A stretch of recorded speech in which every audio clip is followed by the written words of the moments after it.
Isabela Mota, né? Diretamente de Belém do Pará, diretamente da COP30, ou dos preparativos para a COP30, nossa enviada especial a Belém do Pará, que é a terra dela, tá?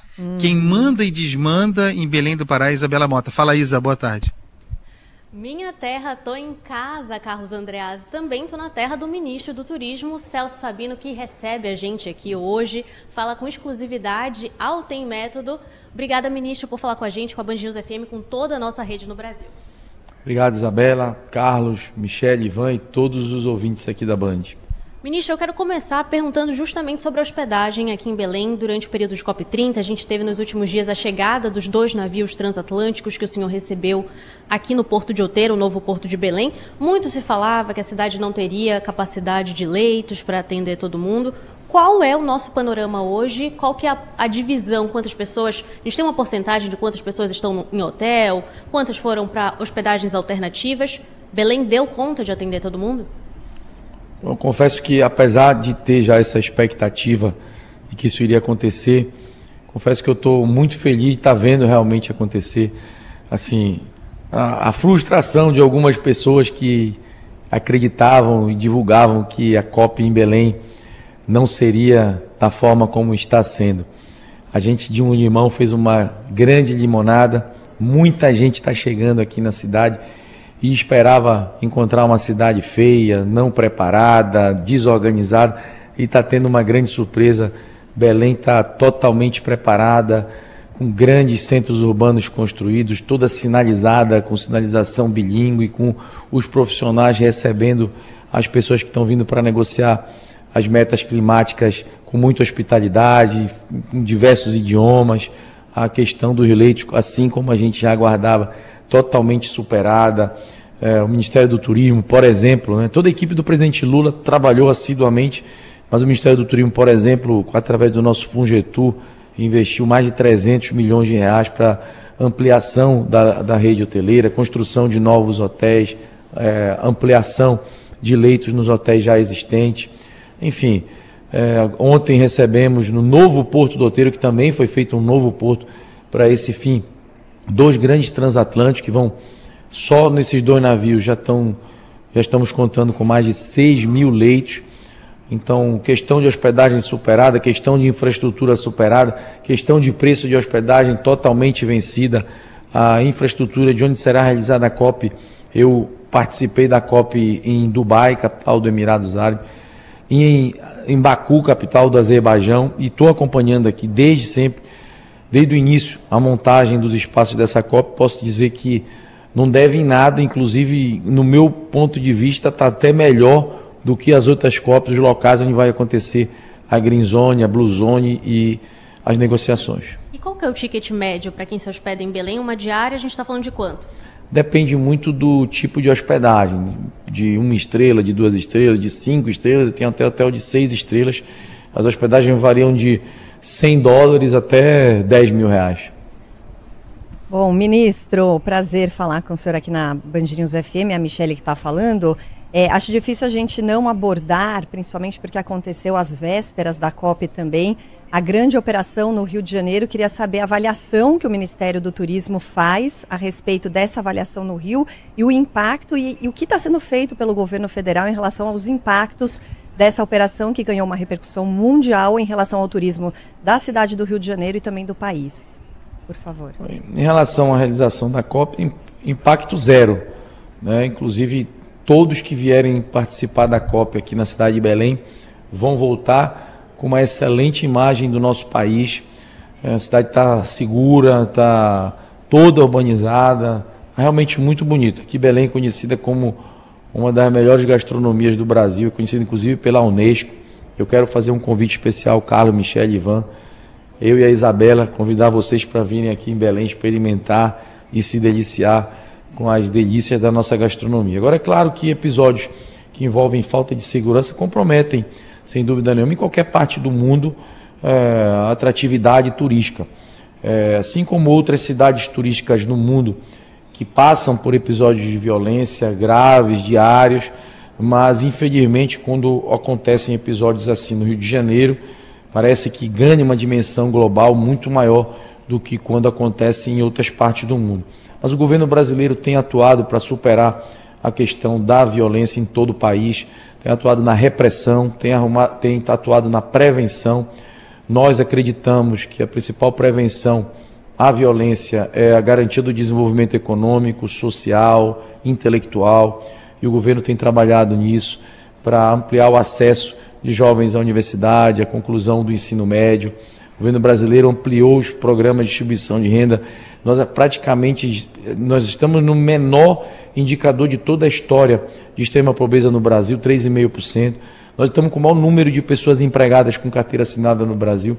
Nós estamos com a maior massa salarial de toda a história, são mais de 350 bilhões de reais que está sendo distribuído através de salário para o povo brasileiro, a menor taxa de desemprego da história. Então o governo está trabalhando na prevenção, na educação, investindo em cultura e também de forma muito firme na repressão. Nós não negamos o problema, ao contrário, enfrentamos o problema, e isso não é um evento que começou esse final de semana, ou que começou esse ano, é um problema histórico do Brasil, mas o governo brasileiro está focando em quebrar a espinha dorsal das grandes organizações criminosas, focando em retirar as fontes, principalmente os recursos dessas organizações, os recursos que são usados para aquisição de veículos, para aquisição de armas, atuando nos cabeças. Nosso foco agora é ir em cima vamos chamar assim, da cobertura, do último andar, em cima dos cabeças, combatendo a lavagem de dinheiro,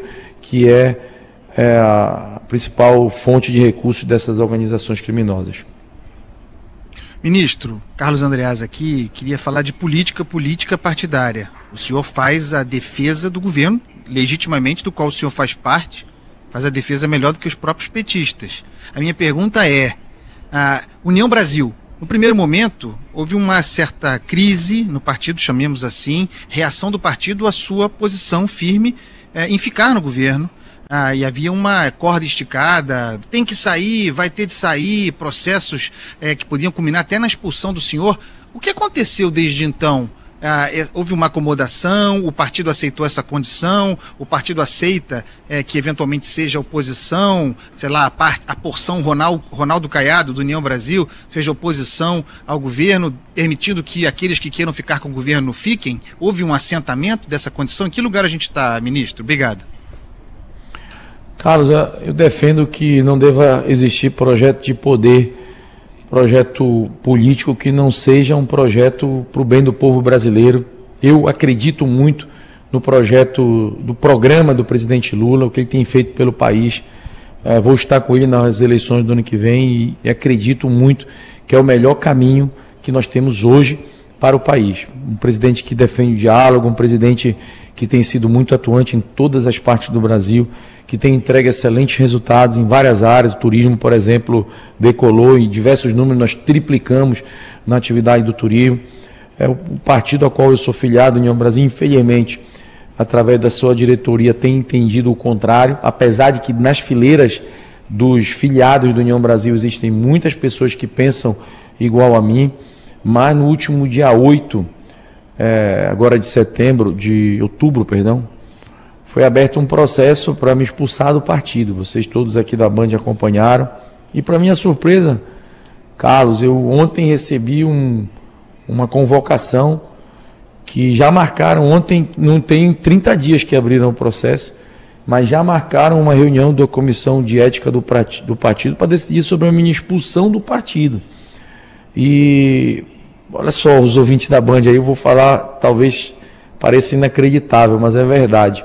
Marcaram essa reunião para decidir sobre a minha expulsão no dia 10, às 15 horas, exatamente no dia e na hora que vai ser a abertura da COP30.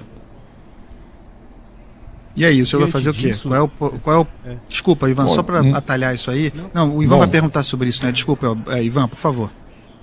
Eu queria misturar as duas coisas, né, ministro? Eu queria saber, diante disso, qual é a sua reação, mas depois eu complemento. Bom, esse ministro está muito tranquilo, porque não pesa contra mim nenhuma denúncia funcional, ou de ética, ou de moral, que não foram respeitadas.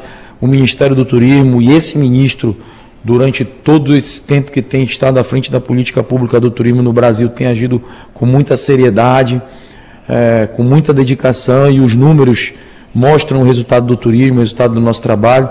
E é importante destacar que deveria ser obrigação de todos os gestores, sem nenhum tipo de processo de investigação, denúncia, inquérito, em nenhuma etapa do processo. O senhor estava falando aí sobre não comparecer, né, nessa reunião aí que pode definir a sua expulsão do União Brasil. Eu vou unir a COP e essa questão política numa mesma pergunta, né? Primeiro, saber se o senhor já tem partido, se o senhor está sendo sondado para algum, porque ao que parece não tem condição de ficar no União Brasil, mas há uma questão muito, muito delicada, que é assim, o seu eleitor não é o mesmo eleitor do presidente Lula, e o senhor fez essa escolha por permanecer ao lado do presidente, inclusive por causa da COP. E tem dito em entrevistas que a COP será o grande legado aí da sua gestão no Ministério do Turismo. Por causa da descompatibilização e da eleição, pode ser também a COP o último ato de Celso Sabino à frente da pasta? Bom, eu entendi aí umas 4 ou 5 perguntas. Mas vamos lá. Bom, eu sou deputado federal eleito aqui pelo estado do Pará e estou hoje como pré-candidato, vamos chamar assim, ao Senado Federal. Tive um crescimento nas últimas pesquisas que foram feitas de mais de 100% de intenções de voto. Hoje, em um cenário, eu estou em segundo colocado, no outro cenário em terceiro colocado. Mas eu admito aqui publicamente que não estou preocupado nem 1 milímetro com a eleição do ano que vem. E tampouco com questão partidária e política. Tanto que disse aqui que nem vou participar dessa reunião, porque vou estar na abertura da COP da Green Zone, onde temos muitos espaços que ainda estão em fase agora de conclusão, acompanhando uma agenda onde teremos diversos debates, várias apresentações. Hoje meu partido chama-se COP 30. E assim, além da COP, eu acredito que a gente tem um grande legado no Ministério do Turismo, que foi pela primeira vez na história, nem quando teve Copa do Mundo, nem quando teve Olimpíadas, o Brasil nunca alcançou nem 6.800.000 turistas internacionais em um ano. E esse ano nós vamos atingir mais de 10 milhões de turistas internacionais em um ano. O número de empresas criadas na atividade turística no ano de 2024 foi o maior número, segundo os registros mercantis do Brasil, o maior número da história de empreendimentos criados com atividade turística. As pessoas vão abrir empresa na atividade que ela está vendo que está dando resultado. E também, nos últimos 2 anos e meio, nós colocamos novos 520 mil novos postos de trabalho na atividade. Mais de 520 mil pessoas que passaram a se somar, e hoje o Brasil tem cerca de 8 milhões de brasileiros sendo empregados oficialmente, segundo o CAGED, pelo turismo no nosso país. Então, eu tenho certeza que esses indicadores, esses números superlativos vão trazer para o meu currículo, para a minha família, para as pessoas que acreditam no meu trabalho, muita satisfação, a mim particularmente, a sensação de dever cumprido. Mas em relação às eleições do ano que vem, eu sei de uma coisa, vou estar ao lado do presidente Lula, mas em que partido ou em que situação a gente vai estar, isso eu estou deixando para tratar depois da COP. Eu vou fazer a minha defesa no União Brasil. Não acredito que cometi nenhum ato que autorize a minha exclusão dos quadros do partido. Eu nunca cometi nenhuma infração a nenhum tipo de regramento do estatuto do partido. E se cometi algum agora, seria o primeiro. E no rol de penalidade do Estatuto do Partido, nós temos ali suspensão, advertência, afastamento, e o último e mais gravoso é a expulsão. Então, assim, para quem nunca fez nada contra o partido, logo na primeira infração, que entendem que é uma primeira infração, já vai ser aplicada a pena mais gravosa. Particularmente, Carlos, Ivan, Michele, Isa, que está aqui do meu lado, eu acho que o partido deveria, inclusive, pegar todos esses indicadores positivos que o turismo está apresentando e se assenhorar disso, porque afinal de contas eu sou filiado do partido. Deveria dizer assim, olha a contribuição que o nosso partido está dando para o Brasil, para a atividade econômica, para a geração de emprego, e não fazer o que está fazendo. Há poucos dias antes da COP, um grande projeto diz assim, abandone seu cargo imediatamente, em 24 horas. E agora marcar o dia do julgamento no dia da abertura, na hora da abertura. O que você acha sobre isso? Ô ministro, eu acho que o senhor defendeu bem esse ponto. Agora, a minha pergunta para fechar aqui a nossa entrevista, o senhor tem várias atividades aí, agendas para liberar o senhor, já agradecendo pela sua participação conosco. Eu pergunto... Eu agradeço pela oportunidade também. Só para esclarecer, porque o senhor falou sobre etapas superadas de todas aquelas dúvidas que havia sobre as entregas em Belém do Pará. Mas eu tenho relatos jornalísticos, segundo os quais nem todas as obras foram concluídas. E o senhor disse que essa etapa estava superada. Só para esclarecer, ainda tem obras em Belém do Pará que eram prometidas para a COP que não estão concluídas, certo? Não. Essa informação é inverídica. Todas as obras que foram planejadas para serem concluídas até a COP foram concluídas. Existem obras que estão sendo feitas na cidade que elas nunca estiveram planejadas para acabarem antes da COP. Obras de saneamento básico em áreas periféricas que estão em andamento, mas o cronograma está em dias, conforme planejado, mas essas obras nunca foram anunciadas que ficariam prontas antes da COP. Serão sim um legado deixado pela COP, mas que elas não ficariam prontas para a COP.